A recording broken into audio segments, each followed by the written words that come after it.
Hi, my name is Emma Scarlett Medellin. And my name is Kevin Bradley Garza, and our presentation is on Obesity in the state of Texas.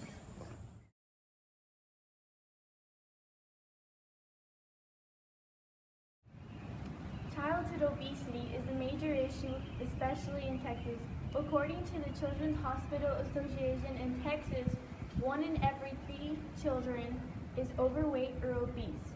That includes half of Hispanic children in the state. Overweight children have a higher risk of becoming overweight adults, which results in chronic diseases being developed.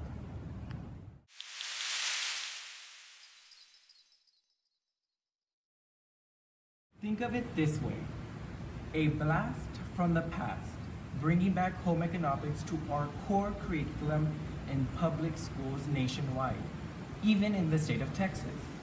Think of it this way: once we get TEA, the Texas Education Agency, on board to bring back and help fund this course, we got everybody's health back into place. In reality, revamping home economics will not only promote healthiness, a healthy lifestyle, and it's gonna make a chain reaction, not only to educate their parents, but everyone around them.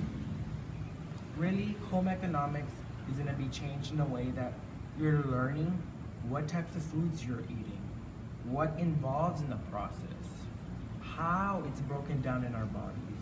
Really, instead of just buying chips and a soda for lunch, we're gonna be able to come up with spontaneous ways to make a healthier lunch, and so that we don't pack all those carbs and all those empty calories we're drinking from sodas.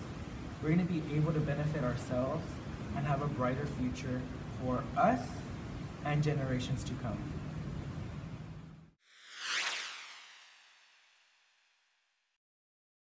Carbohydrates have 3 identities: fibers, sugars, and starches. With that in mind, carbohydrates have 4 different subunits. The first subunit is called monosaccharides, which in reality is just 1 saccharide. The second subunit is called disaccharides, which has 2 monosaccharides linked together.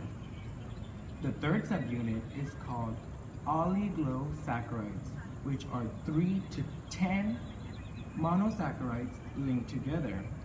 And the last subunit is called polysaccharides, which are hundreds to thousands monosaccharides linked together.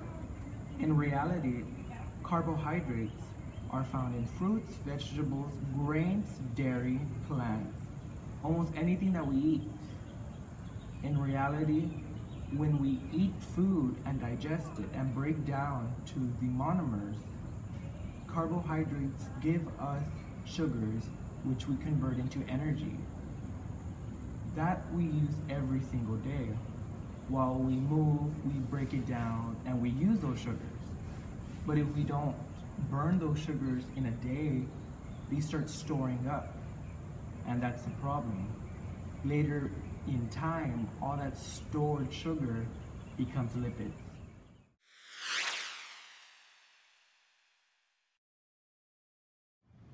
According to research from Huffington Post, sitting in a classroom setting for more than 17 minutes lowers your brain activity, which slows you down. Also, children spend 4 hours watching television each day.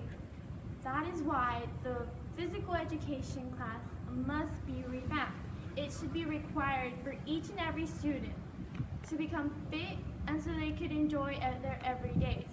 Revamping the course will also help the kids learn better.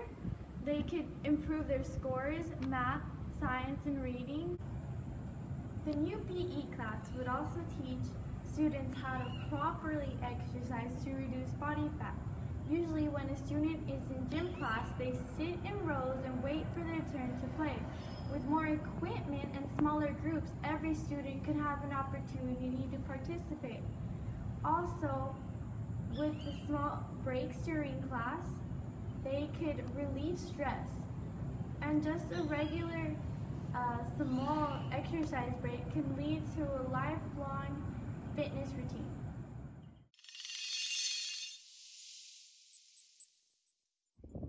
Obesity arises when energy consumption exceeds energy outflow. Lipids are hydrophobic macromolecules that are vital in the sustainment of human life. Examples of lipids are fats, phospholipids, and steroids. Cells use lipids in the form of fats to store energy for long periods of time and as chemical messengers.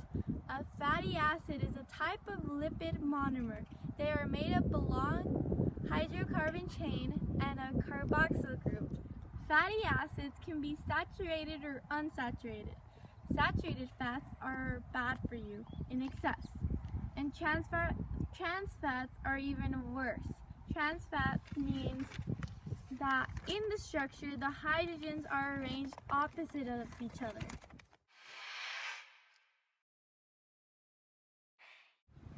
Proteins, what are they? Proteins are known to be defense mechanisms. They're known to transport, metabolize, and signal.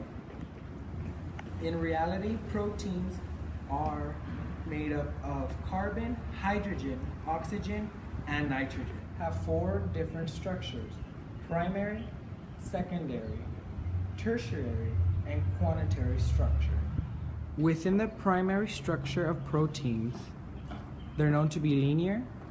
With that in mind, the structure has a central carbon atom bonds, and it bonds to a hydrogen atom, an amino group, a carboxyl group, and a side chain or R group. With that in mind, secondary structure are known to be the folding and coiling of hydrogen beings to bond between repeating atoms in the peptide backbone. So you're going to be able to start seeing a structure. It's not going to be linear anymore, it's going to start having a different shape. Within the tertiary structure, the protein becomes a 3D structure. Within this, hydrophobic interactions begin, hydrogen bonding, disulfide bridges, ionic bonding, and van der Waals forces all begin to interact. Lastly, quaternary structure is the same thing as the tertiary structure, but the bonds and interactions occur between atoms and separate polypeptide units.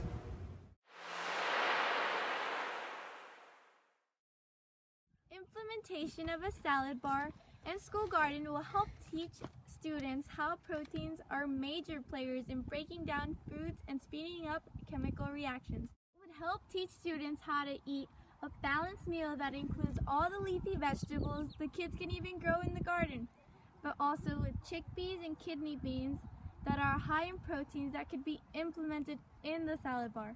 With the garden itself, kids would be eating unprocessed foods that are filled with nutrients. Growing your own food helps you know what you're growing and helps you actually understand what's healthy for you. Eating healthy and exercising regularly are major components in weight loss, and it gives you more energy during the day, and it's just better for you. In conclusion, macromolecules are a huge asset in our bodies.